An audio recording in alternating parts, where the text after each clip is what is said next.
ও যুবক, একদিন তো তুমি কিছু ছিলে না। ও নারী, একদিন তো তুমিও কিছু ছিলে না। ও পুরুষ, একদিন তো তুমিও কিছু ছিলে না। প্রত্যেকটা ব্যক্তিকে যেন আল্লাহ ধনী দেয়। মা কুন্তা বিষয়, তুমি তো কিচ্ছুই ছিলে না। কুন্তা মা আম্মাহিনা, তুমি নিকৃষ্ট একটা পানির ফোঁটা ছিলা। ফামান জাআলাকা দামা, একটু ভাবো না, তোমাকে রক্ত কে বানাইলো? ওমান জাআলাকা মুদগা, রক্ত পিণ্ডটাকে বানাইলো। ওমান জাআলা ইযামা, কঙ্কালটাকে তৈরি করলো। ওমান কাসা আলাইহি লাহমা, নিখুঁতভাবে গোশত আর চামড়ার আবরণটাকে চড়াইলো। আমা কুনতা সাগীরা, তুমি কি ছোট ছিলে না?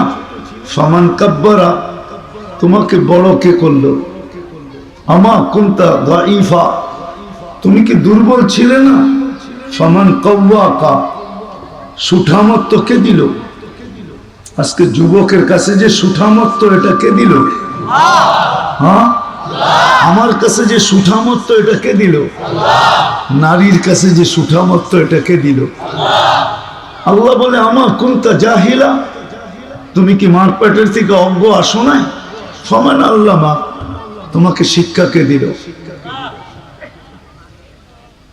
আমা কুনতা মিসকিনা, তুমি কি মার পেটের থেকে নিশ্চয় আসো না? তোমাকে স্বয়ং সম্পূর্ণ কে করলো? বিদায় নিজেকে প্রশ্ন করি না, অস্তিত্ব তো আল্লাহ দিলেন। চিত্রটা আমি তুলে ধরলাম, এটা আল্লাহ করলেন। আমি আর বিনিময়ে কি করলাম? একটু ভাবেন। হতে পারে এই চিন্তা যদি কেউ সঠিকভাবে নির্জনে বসে করে না, তো তার ভিতর থেকে একটা অ্যান্সার আসতে পারে, জবাব আসতে পারে। হায়, তার তুলনায় তো তুমি আল্লাহর জন্য কিচ্ছুই করো নাই। একটা জবাব আসতে পারে, তার তুলনায় তো তুমি কিছুই করো নাই। কালকে তুমি আল্লাহকে মুখ দেখাবে, তো দেখাবে কি করে? কি করে মুখ দেখাবে? কেননা যেখান থেকে আসছি ওইখানেই তো চলে যেতে হবে। বাইপাস হওয়ার তো কোনো সুযোগ নাই। মৃত্যুর ব্যাপারে দুনিয়ার কোনো মতবাদের লোকের কোনো মতানৈক্য নাই। দুনিয়ায় যদি কোনো বিষয়ে দুনিয়ার সমস্ত মানুষ, সমস্ত মতবাদের মানুষ একমত হইতে পারে, হয়ে থাকে, তাহলে শুধু মৃত্যুর উপরে একমত। সবাই এটা বিশ্বাস করে মৃত্যু আছে। দুনিয়ার কেউ এটা বলতে পারবে না যে আল্লাহকে বিশ্বাস না করে, গড ইজ নাথিং বলে, নাউজুবিল্লাহ। যে বলে আল্লাহ বলতে কিছু নাই, ও স্বীকার করে মউত আছে। তাহলে আমাদের তো চলে যেতে হবে। তো আমি আল্লাহকে এই মুখ দেখাবো, তো দেখাবো কি করে? কিছুই তো করতে পারলাম না। এই জন্য আমার কথা শুরু ছিল এটাই, যে আল্লাহ আমাকে কি দিল, আমি আল্লাহকে কতটুকু দিলাম। আর সত্য তো এটাই, এই উম্মত থেকে তো আল্লাহ বেশি চান না। অন্য উম্মতের কাছে যদিও নাকি বেশি চাইতেন, কিন্তু এই উম্মতের কাছে তো বেশি চান না। এই উম্মতের কাছে তো আল্লাহ অল্প চান। যদি বেশি চাইতেন, তাহলে 2 পর্বে আমাদেরকে মাফ করতেন না। দুনিয়ায় রাখা অবস্থায় মাফ করতেছে, দুনিয়ায় রাখা অবস্থায়। যে দুনিয়ায় পা রাখছে, ও কি আল্লাহর অক্সিজেন নেয় না? হ্যাঁ, মাত্র যেই বাচ্চাটা হইলো, ও কি অক্সিজেন নেয় না? ও কি আল্লাহর নেয়ামত খায় না? হ্যাঁ, ওকে কি সুস্থ রাখার জন্য আল্লাহ ওর ভিতর থেকে কার্বন ডাই অক্সাইডকে ডেলি বাহির করেন না? না করেন না? দূষিত অক্সিজেনকে বাহির করেন না? করেন না? ওর কিডনিকে আল্লাহ ডেলি ডায়ালিসিস করেন না? করেন না? তো সবই তো ওর জন্য সমান। হতে পারে মাত্রায় কম, ঠিক না? কি মনে হয় বুঝাইতে পারি না? সবই তো ওর সমান, ঠিক না? শুধু মাত্রায় কম। আমরা আধা কেজি খাই, ওই কয়েক ফোঁটা খায়, মাত্রায় কম। আমরা 1 কেজি খাই, ও 1 ছটাক খায়, মাত্রায় কম। কিন্তু সবই তো ভোগ করে, ঠিক না? আল্লাহ তো 15 বৎসর পর্যন্ত মাফ করে দিলেন, কিচ্ছু করতে হবে না, বালেগ হওয়া পর্যন্ত মাফ। তাইলে বোঝা গেল আমাদের কাছে বেশি চান না। এটা প্রথম প্রমাণ। দ্বিতীয় প্রমাণ হলো ঘুমের ভিতরে যতক্ষণ থাকি ততক্ষণ কলম উঠানো থাকে, মাফ। কলম আমাদের বিরুদ্ধে যায় না। চাই স্বপ্নের ভিতরে 1 কোটি মার্ডার করে ফেলে। কি স্বপ্ন অনেক সময় করে না এরকম? হ্যাঁ, কি আছে তো, অনেক যুবক আছে কি কি জানি খেলে, মোবাইলে খেলতে খেলতে খেলতে খেলতে দেখা গেল স্বপ্নের মধ্যে খেলা শুরু করলো, ঠিক না? হ্যাঁ, কয়েক কোটি মেরা লাইলো, ঠিক না? এখন যদি লেখা হইতো তাহলে তো কয়েক কোটির হত্যা লেখা হইতো, ঠিক না? কি লেখা হবে নাকি? কলম উঠানো, মাফ।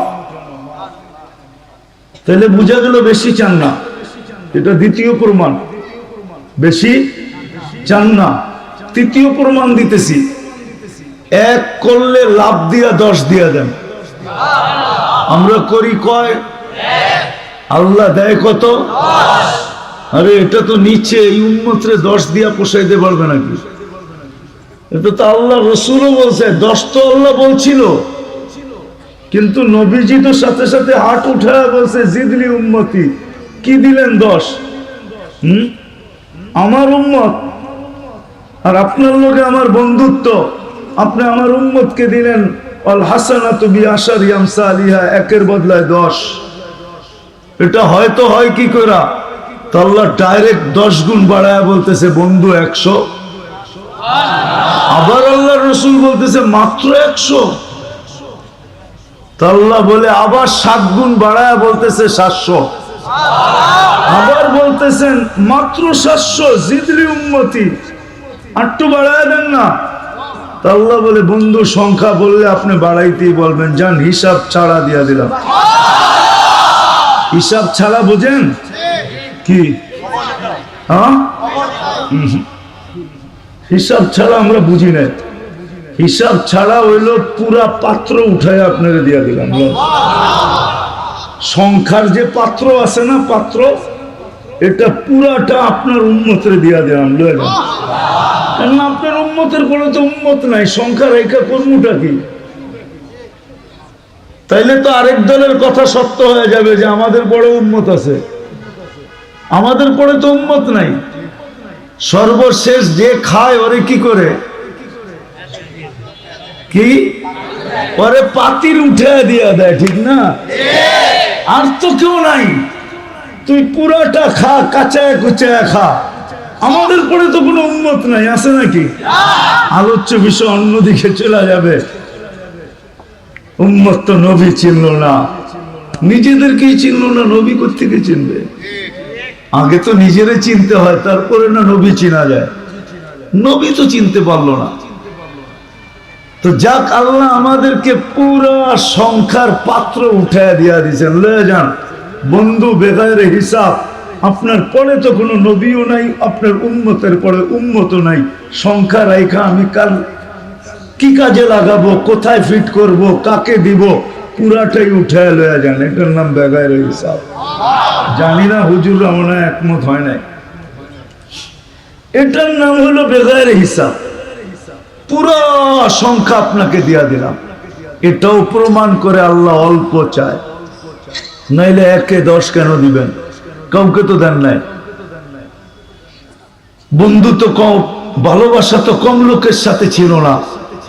ইব্রাহিম তো খলিলুল্লাহ ছিলেন, মুসা আলাইহিস সালাম তো কালিমুল্লাহ ছিলেন, ঈসা আলাইহিস সালাম তো রুহুল্লাহ ছিলেন, হ্যাঁ আদম আলাইহিস সালাম তো সফিউল্লাহ ছিলেন, ইসমাইল তো খলিলুল্লাহ জবিহুল্লাহ ছিলেন, 313 জন তো রসুল ছিলেন।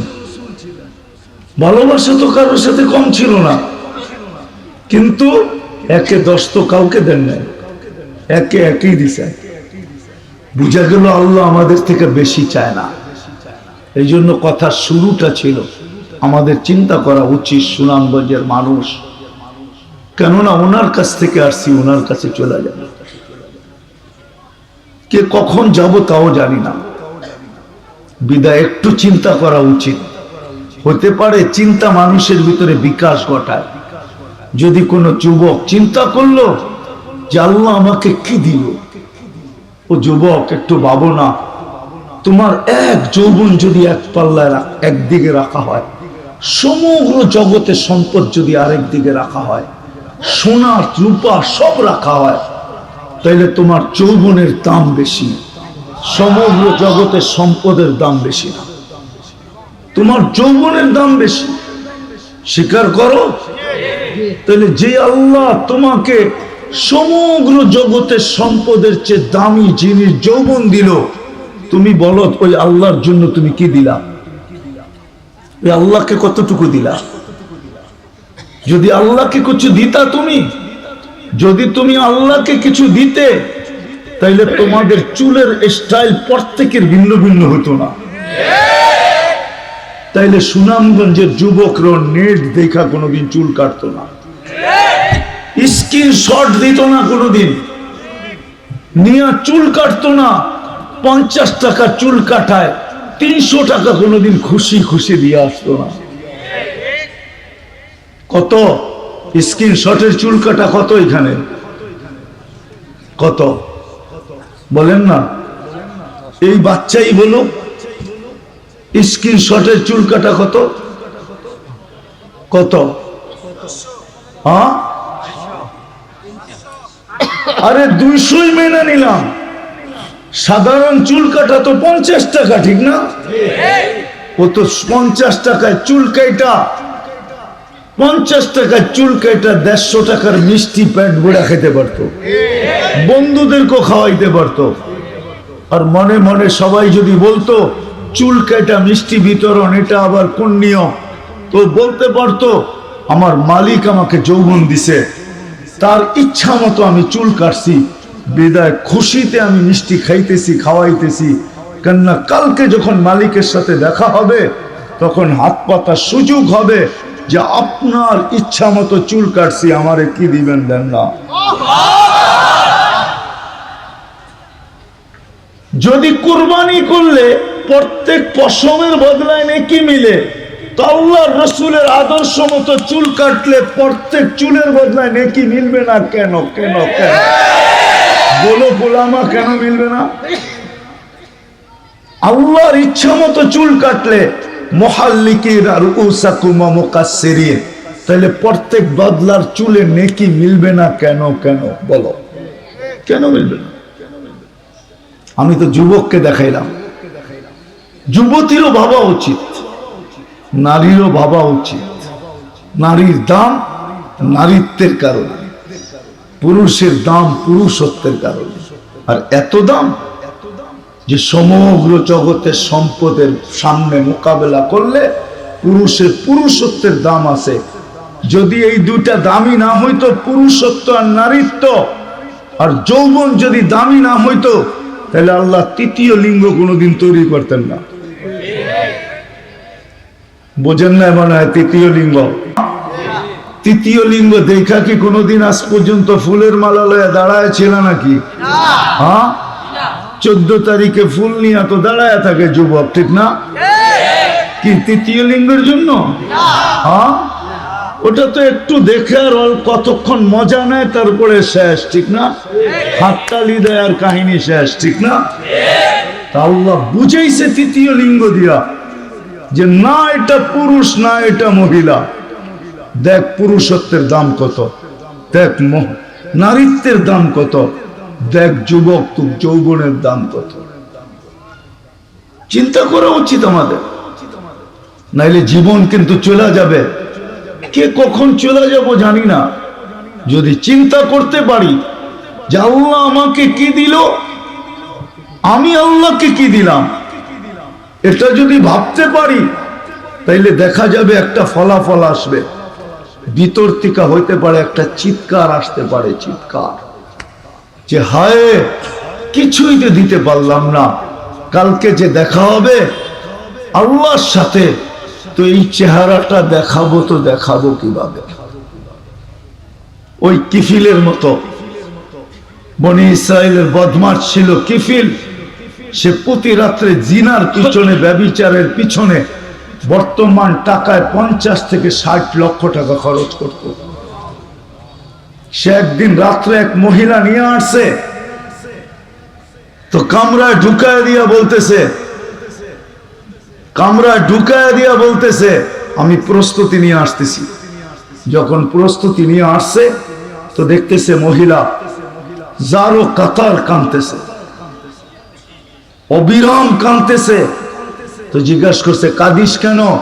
জোর করে তো নিয়ে আসি নাই, তুই তো সদিচ্ছাই আমার হাতে ধরা দিলি, আমি তো টাকা দিয়েই নিয়ে আসছি তোকে। তো বলছে শোন কিফিল, আমি বাজারি মেয়ে না, এটা আমার পেশা না, বিপদ তোর হাতে ধরা দিতে আমাকে বাধ্য করছে, আমি বিপদে পড়া তোর হাতে ধরা দিছি। বলছে তাইলে কাঁদিস কেন? বলতে কাঁদতেছি এই জন্য যে কালকে এই চেহারাটা আল্লাহকে কি করে দেখাবো। কিফিলের দিল ফেরা গেছে যে একদিনে তোর এই কান্না, আমার তো এটা স্বভাব, আমার তো এটা অভ্যাসে রূপান্তরিত হয়ে গেছে, একদিনেই তোর চোখে এত পানি, আমার কি হবে? কাল আমি কি করে এই চেহারাটা দেখাবো? তুই একদিনই যদি এই অবস্থা হয় তাহলে কালকে আমি এই চেহারাটা আল্লাহকে কি করে দেখাবো? এটা তো আমার অভ্যাস। তো বলছে বোন, তোর গায়ে হাত দিব না, টাকার থলি তোকে দিয়া দিলাম, কিন্তু একটু অনুরোধ করব, তুই চোখের পানি দিয়ে আল্লাহকে একটু বলে দে না আমি তওবা করলাম। ওই রাত্রেই কিফিল মারা গেছে। সকালে দরজায় সোনালী অক্ষরে লেখা উঠছে কদ গফারাল্লাহু লিকিফলিন, আল্লাহ কিফিলকে মাফ করে দিয়েছে। আমাদের বাবা উচিত আল্লাহ আমাদেরকে কি দিলেন, কতটুকু দিলেন, আমি তার বিপরীতে কি দিলাম? টানার সময় আমার কাছে নাই, খোলার সময় আমার কাছে নাই। আবারও কোনো সময় যদি সময় নিয়ে আসতে পারি তাহলে খুইলা দেখাবো যে আল্লাহ আমাদেরকে কি দিলেন। এই অস্তিত্বটা তো আল্লাহরই দেওয়া, ঠিক না? সাজাইছে কে? এত সুন্দর চোখ দিয়ে কে সাজাইছে? 13 কোটি ক্যামেরা ফিট করা। এত সুন্দর কান কে সাজাইছে? শ্রবণ শক্তি বড়া দিয়া। এত সুন্দর চোখ কে সাজাইছে? 13 কোটি ক্যামেরা দিয়া, দৃষ্টি শক্তি বড়া দিয়া। এত সুন্দর কান কে দিছে? কে সাজাইছে? যার 2টা কান নাই, দেখেন তো ওর চেহারাটা কেমন দেখা যায়।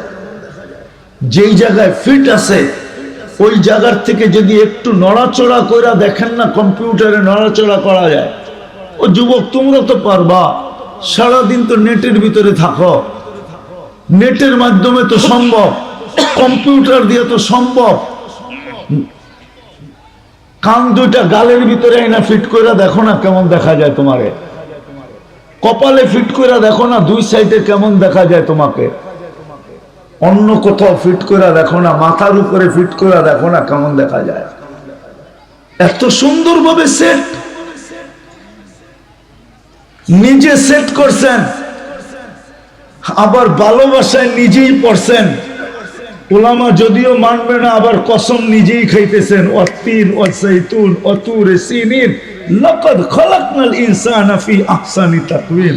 ও মানুষ, তোর মতো সুন্দর গঠন দিয়ে আমি কাউকে পয়দা করি নাই। যদি আল্লাহ মোহাব্বতে না পড়তেন তাহলে এটা বলতেন, তো বলতেন কেন? আল্লাহ মানে নিজেই বানায়, নিজেই দেখা বলতেছেন এত সুন্দর। কসম 4 বার খায়া বলতেছেন আল্লাহ এটাকে সাজাইছে, এই পর্যন্ত পৌঁছাইছে। আমরা কি দিছি আর বিনিময়ে কি দিছি? আমি শেষ জায়গায় চলে আসছি, পড়ায় কাছাকাছি। তাইলে তো ভিতর থেকে একটা চিৎকার বাহির হতো, হইতে পারে একটা চিৎকার বাহির হতো যদি কেউ চিন্তা করতো যে আল্লাহ আমাকে দিছেন কি, আমি দিছি।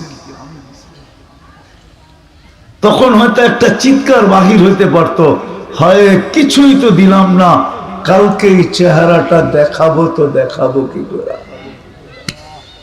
রব্বে কাবার কসম, আমি হাদিসে কুদসি দিতেছি, এই উম্মত যদি এতটুকু ভাবতো আর ভিতর থেকে যদি যুবকের এই চিৎকার আসতো যে আমি তো কিছুই দিতে পারি নাই, কালকে এই যৌব চেহারাটা কি করে দেখাবো, তাইলে মনে হয় এই হাদিস সত্য হইতো। ফালাম্মা তায়াক্কানতা বিল বাওয়ার ওয়া যানানতা আন্নাকা মিন আহলিন নার মানাহতু ইলাইকা রিদওয়ানি ওয়াল্লাইতু ইলাইকা গুফরানি কুলতু লাকা লা তাহজান গফারতু লাকা যুনুবা ওয়াল আওসার ওয়া লিআজলিকা সাম্মাইতু নাফসি আল আজিজুল গফফার। হায় কার যদি আরবি বুঝতো।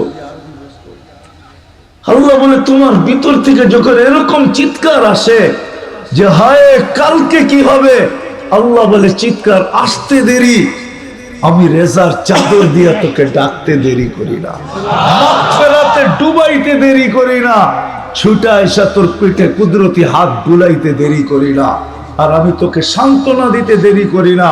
দেখ না আমার সান্ত্বনার শব্দগুলা, লা তাহজান, চিন্তার কোনো কারণ নাই, গফারতু লাকা যুনুবা ওয়াল আওসার, তো সমস্ত গুনাহ খাতা মাফ করে দিলাম, তোর জন্যই তো আমি আজিজুল গফফার। যদি কারো ভিতর থেকে চিন্তা বাহির হতো, আজকে তো কেউ ভাবে না যে আল্লাহ আমাকে দিল কি, এই দুঃখ নিয়েই তো বাঁচি না। যুবকের চেহারার দিকে দেখলে বোঝা যায় না যে সে ভাবে যে আল্লাহ আমাকে দিল কি, আমি আল্লাহকে দিলাম কি। কোন শ্রেণীর মানুষকে দেখলেই তো এটা ভাব মনে আসে না, বোঝা যায় না, না শিক্ষিত, না দীক্ষিত, না পদস্থ, না সম্পদশালী, না ক্ষমতাশালী, না আধিপত্যশালী, কোন ব্যক্তির দিকে তাকাইলে তো বোঝা যায় না যে সে কখনো ভাবে যে আল্লাহ আমাকে কি দিল, আমি আল্লাহকে কি দিলাম। ও যুবক, দ্বিতীয় কথায় চলে আসছি, আল্লাহ আমাকে কি দিতেছে, আমি আল্লাহকে কি দিতেছি। আল্লাহ আমাকে কি দিতেছে, কি দিতেছে কয়েকটা দেখাই। শুধু শুধু তো কোরআনে আসে না আম্মা বিনিআমাতি রাব্বিকা ফাহাদ্দিস, আমার নেয়ামতের আলোচনা সারাদিন করো। হতে পারে আমার পরত্ব তোমাদের ভিতরে ঢুকবে, তোমরা আমার কৃতজ্ঞ হবা, ওই শব্দটা যেন শব্দ না থেকে যায়। কলিলুম মিন ইবাদিয়াশ শাকুর, আমার শুকর বুঝার বান্দা অনেক কম, এটা যেন না হয়। উম্মতে মুহাম্মাদি এটা অন্য উম্মতের মধ্যে হইলে হইল, তাতে কিছু আসে যায় না, কিন্তু উম্মতে মুহাম্মাদির ভিতরে যেন এটা না হয় যে শুকর বুঝার বান্দার সংখ্যা খুব কম। কেননা তোমরা যদি শুকর বুঝার না হও, হায় হায়, তাহলে তো মনকে বুঝানো যাবে না। কেননা আমি তোমাদেরকে কুদরতি হাত দিয়া নির্বাচিত করছি, বাছাই করছি, তারপরে উম্মত হিসাবে নির্বাচিত করছি, তারপরে মুকুট পড়াইছি। কুনতুম খায়রা উম্মাহ, মুকুট পড়াইয়া দিছি। তোমাদেরকে আমি আমার জন্য নির্বাচিত করছি, আমার পক্ষের জন্য নির্বাচিত করছি। কিয়ামতের দিন তোমরা আমার পক্ষে, আমার পাশে সাক্ষী হিসাবে দাঁড়াবে। সুহাদা আলান নাস, আল্লাহ আমাদেরকে নিজের জন্য নির্বাচিত করছেন। কিয়ামতের দিন আল্লাহর পক্ষে, আল্লাহর পাশে সাক্ষী হিসাবে আমরা দাঁড়াবো। না দাঁড়াবো না, সাক্ষী হিসাবে আমরা দাঁড়াবো। আল্লাহ নিজের জন্য নির্বাচিত করছেন।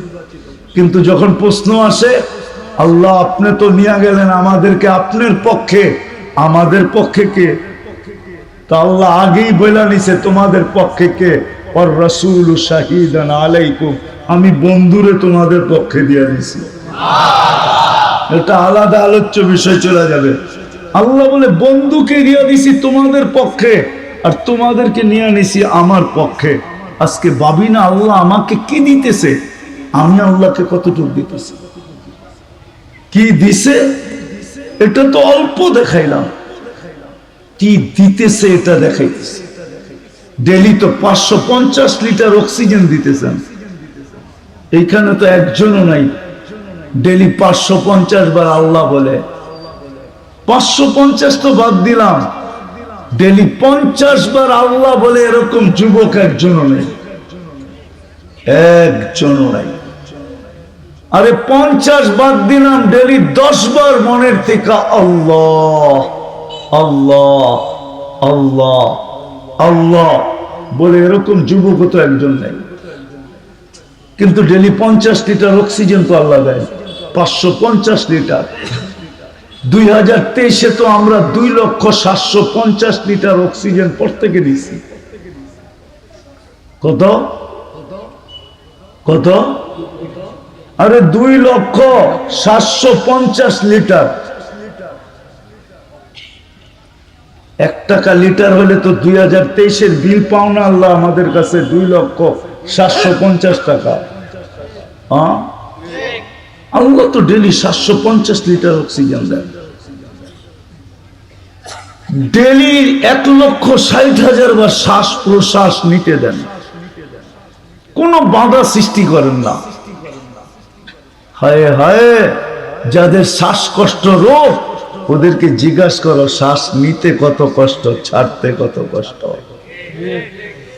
2020-এ বাংলাদেশে এক ব্যক্তিত্ব আছে, ছিল, মারা গেছেন 2020-এ, নাম বলবো না, তাহলে সুনামগঞ্জের মানুষও চিনবে, বাচ্চা বাচ্চা চিনবে। সে বলছিল আমাকে স্বাভাবিক শ্বাস নিতে দাও, আমি তোমাদেরকে আমার সমস্ত প্রপার্টি লেখা দিয়া দিব। মিডিয়া আছে, নাম মিডিয়া, এটা পুরো খবরটা মিডিয়া আছে, নাম বলবো না। নাম জানে, অনেকে জানে, বেশিরভাগ শিক্ষিত মানুষ নাম জানে। এটা আলোড়ন সৃষ্টি করে ফেলছে 2020-এ। সে পুরা ডাক্তারদের টিমকে বলছে আমাকে স্বাভাবিক শ্বাস নিতে দাও, ছাড়তে দাও। হায় হায় হায় হায়, আমার দিলের ভিতরে একটা ধাক্কা খায়, ধাক্কা বলে ফেলবো। ওই সময় যদি আল্লাহকে বলতো মালিক আমাকে স্বাভাবিক শ্বাস নিতে দে, আমি আমার সব সম্পত্তি তোকে লেখা দিব, আমার বিশ্বাস মনে হয় আল্লাহ শ্বাস নিয়ে পুরো হায়াত দিয়া জিন্দা করে দিতে। আমার বিশ্বাস যদি বলতো এটা উপরের দিকে তাকায়া, মালিক তোকে দিয়া দিলাম, আমাকে স্বাভাবিক শ্বাস নিতে দেয়। যেমন কারুন যখন দোস্তে ছিল তো বারবার বলতেছিল মুসা বাচ্চা, খালাতো ভাই তো ছিল, বলতেছিল, প্রথম হুকুম দিছে পায়ের গোড়ালি পর্যন্ত নিয়ে যা, যখন মাটিতে ধসে গেছে বলছে মুসা বাচ্চা, আবার হুকুম দিছে হাঁটু পর্যন্ত নিয়ে যা, বলছে মুসা বাচ্চা, বলছে কোমর পর্যন্ত, বলছে বাচ্চা মুসা বাচ্চা। তো আল্লাহ কসম খায়া বলছে বিইজ্জতি ইয়া মুসা, মুসা আমার ইজ্জতের কসম, একবার যদি আমাকে বলতো আল্লাহ বাঁচান, আমি বাঁচায় দিতাম। একবার বললে ডেলি 550 লিটার অক্সিজেন নিতেছি, 1,60,000 বার শ্বাস প্রশ্বাস নিতেছি। কয়বার আল্লাহ বলি? হ্যাঁ,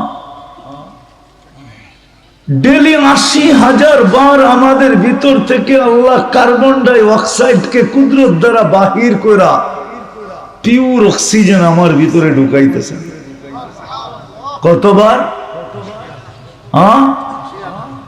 80,000 বার। বিনিময়ে কি দেই?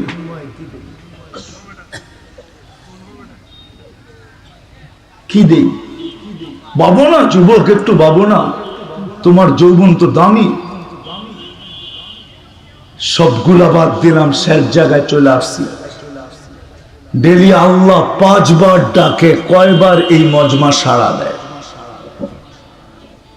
সব বাদ দিলাম, কি দিছেন কি দিতেছেন সব বাদ। ডেলি আল্লাহ 5 বার ডাকে, ডেলি আল্লাহ 5 বার ডাকে। এই মজমা কয়বার আল্লাহর ডাকে সাড়া দেয়? এই যুবকরা কয়বার সাড়া দেয়? কে ডাকে? কে ডাকে? ডেলি 5 বার কে ডাকে? আল্লাহ। আল্লাহর মতো সত্তা ডাকে। দেখি তো মাঝে মাঝে দুনিয়ার ডাক আসতে দেরি, সবকিছু ছাইরা দিয়া দৌড় দিতে দেরি করে না। মাঝে মাঝে উমরায় গেলে একটা জিনিস বড় বুকের ভিতরে ব্যথা লাগে। বাঙালিদেরকে যখন দেখি যে আজান হইতেছে ও নামাজ পড়ে না, জুমা পর্যন্ত পড়ে না, মক্কা মদিনা থেকে। হুজুরে পাইছে কিনা জানি না, আমি পাইছি। জুমাও পড়ে না, জুমা পড়ে না, খালি অপেক্ষা করে সালাম কোন সময় ফিরাবে আর ওর জিনিস নিয়ে রাস্তায় কখন দাঁড়ায় আশারা রিয়াল বলবে, খমসা রিয়াল বলবে, 5 রিয়াল, 10 রিয়াল, 7 রিয়াল বলবে। কখন সালাম ফিরাইতে দেরি। তো আমার মন বলে হেরেম তো বলে 1 লাখ আর ও বলে 33। হেরেম তো 1 লাখের কথা বলে, যে এক আমলে 1 লক্ষ সওয়াব। একদিন পড়বি 1 লক্ষ দিন। হেরেম তো 1 লক্ষ করে চিৎকার দেয়, আর ও খালি 33 করে চিৎকার দেয় যে বাংলাদেশে 1 টাকা নিলেই 33 টাকা, 100 নিলে 3300, 1000 নিলে 33,000, 1 লাখ নিতে পারি 33 লাখ হবে, 1 কোটি নিতে পারলে 33 কোটি। সুনামগঞ্জে আমার চেয়ে বড় বিল্ডিং কার হয়? তো মাঝে মাঝে দেখি যে দুনিয়াবি ফোন আসতে দেরি, ওই আল্লাহর ডাকের সারা পর্যন্ত ছেড়া দিয়া লম্বা লম্বা আজরো সব ছেড়া দিয়ে ওইখান থেকে উঠা দৌড়াইতে থাকে। আমার ফোন আইছে, কি হয়েছে? তো ডেলি তো আল্লাহ ডাকে, কয়জন সাড়া দেয়? 2টা তো বাদেই দিলাম। কি দিলেন, কি দিতেছেন এটা বাদ রাখলাম। কিন্তু এখন আপনাদের কাছে প্রশ্ন, যে ডেলি তো আল্লাহ 5 বার ডাকে, কয়জন সাড়া দেয়? কি ডাকে না? কে ডাকে? ও যুবক, ও শিক্ষিত মানুষগুলা বাংলাদেশে এখন আর নিরক্ষর নাই। পায়ে হাত রেখা বলি, অক্ষর জ্ঞান তো আছে, 99 নামের অর্থ একবার দেখেন না, জীবনে একবার দেখেন। এখন পর্যন্ত তো কেউ দেখে নাই, এইখানে কেউ নাই হাত উঠাইতে পারবে না যে আমি 99 নামের অর্থ দেখছি। দাড়ি পাকাও বলতে পারবে না, কাঁচাও বলতে পারবে না, উলামায়ে কেরাম ছাড়া কেউ তো দেখে নাই। আজকে যে দেখেন 99 নামের অর্থ, তাইলে বুঝে আসবে আমাকে কে ডাকে, কে ডাকে। শুধু তো আব্দুল কাদের জিলানী রহমতুল্লাহ আলাইহি লেখেন না, আল্লাহ জাযায়ে খায়ের দেখ উনাকে, শুধু তো লেখেন নাই যে ওর চেয়ে বড় নিমক হারাম তো কেউ নাই, ওর চেয়ে অকৃতজ্ঞ তো কেউ নাই, ওর চেয়ে কপাল পোড়া তো কেউ নাই, ওর চেয়ে বড় হতবাগা তো কেউ নাই, ওর চেয়ে বড় নিকৃষ্ট তো কেউ নাই। প্রমাণ নিয়ে আসছেন উনি, যে শুকর পর্যন্ত সকালবেলা উঠা বলে আল্লাহ প্রথম দৃষ্টিটা যেন বেনমাজির উপরে না পড়ে, কেননা ও আমার কাছে আমার চেয়েও নিকৃষ্ট। আমি বলবো এটা যদি লেখা থাকে তাহলে সত্য লেখছে, কেননা আল্লাহর মতো সত্তা ডাকে, 99 পদের মালিক ডাকে। শুধু আল্লাহ ডাকলো না, রহমান ডাকলো, রহিম ডাকলো, মালিক ডাকলো, কুদ্দুস ডাকলো, সালাম ডাকলো, মুমিন ডাকলো, মুহাইমিন ডাকলো, আজিজ ডাকলো, জব্বার ডাকলো, মুতাকাব্বিরুল খালিকুল বারিউল মুসাব্বিরুল গফফারুল কাহ্হারুল ওয়াহ্হাবুর রাজ্জাকুল ফাত্তাহুল আলিমুল কাবিদুল বাসিতুল খাফিদুর রাফিউল মুইজ্জুল মুদিল্লুস সামিউল বাসীরুল হাকামুল আদলুল লতীফুল খবীরুল হালিমুল আযীমুল গফুরুশ শাকুরুল আলিয়ুল কবীরুল হাফিজুল মুকিতুল হাসিবুল জলিলুল করিমুর রকিবুল মুজিবুল ওয়াসি আল হাকিমুল ওয়াদুদুল মজিদুল বাঈতুশ শাহীদুল হকুল ওয়াকিলুল কবিয়ুল মতিনুল ওয়ালিয়ুল হামিদুল মুসি আল মুবদি আল মুঈদ আল মুহয়ি আল মুমিত আল হাইয়্যু আল কাইয়্যুম আল ওয়াজিদ আল মাজিদ আল ওয়াহিদ আল আহাদ আস সামাদ القادر المقتدر المقدم المؤخر الأول والآخر الظاهر والباطن الوالي المتوالي البر التواب المنتقم العفو الرؤوف مالك الملك ذا الجلال والإكرام المقسط والجامع والغني والمغني المانع الدار النافع النور الهادي البديع والباقي আল ওয়ারিসু আর রশিদু আস-সাবুর জাল্লে জালালু, 99 পদের মালিক আল্লাহ ডাকলো, তারপরও আসলো না, তো ওর চেয়ে নিকৃষ্ট কে হবে? আর এই জন্যই আমার কথা ছিল যে ডেলি আল্লাহ ডাকে, কয়জন আমরা সাড়া দিই? কি আমার কথা বুঝে আসছে? বলে প্রশ্ন এখন করণীয় কি? করণীয় এই উম্মতের জন্য একটা এখনো খোলা আছে। আল্লাহ নিজেই বলছেন, বন্ধু কাকে রহমত থেকে বঞ্চিত করলাম না না করলাম এটা আপনার বিষয় না, কিন্তু আপনার উম্মতকে কণ্ঠনালীতে রু আসার পূর্ব মুহূর্ত পর্যন্ত আমি রহমত থেকে বঞ্চিত করব না। আহলু মাসিয়াতি লা আকনুতুহুম মির রাহমাতি ফাইন তাবু ফাআনা হাবিবুহুম। তওবা করতে দেরি, আমি বুকে লাগাইতে দেরি করব না, বন্ধু বানাইতে দেরি করব না।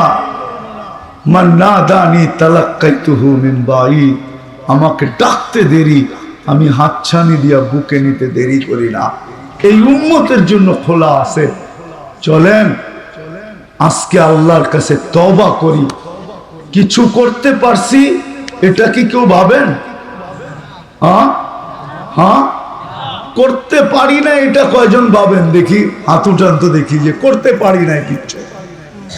আল্লাহ যা দিছেন তার তুলনায় কিচ্ছু করতে পারি না। নামান যখন পারেন না, তো একটা রাস্তা খোলা আছে, চলেন আজকে তওবা করি। করবেন? হ্যাঁ, কে কে করবেন দেখি? তাইলে আল্লাহর কাছে মাপ চায় ফেলেন। আল্লাহ এখন প্রথম আকাশে, যে আল্লাহ আমাদের অতীত থেকে তওবা করলাম, আপনি আমাদের তওবা কবুল করেন। নামান আজকের থেকে অঙ্গীকার করেন যে কমসে কম আজকের থেকে আমি নামাজ ছাড়বো না। নামাজ আর দুটা কাজ করতে পারবেন?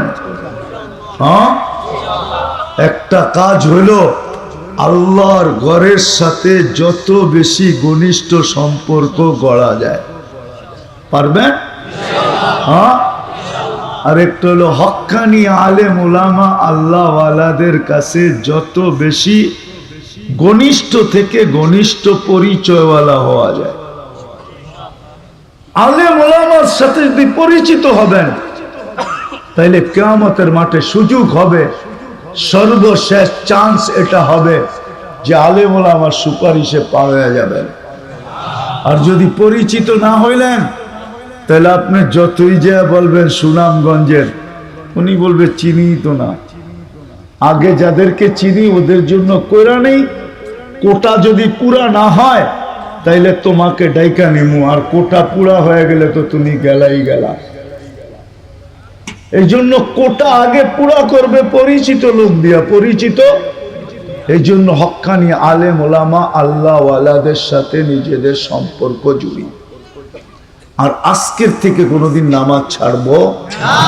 পাক্কা?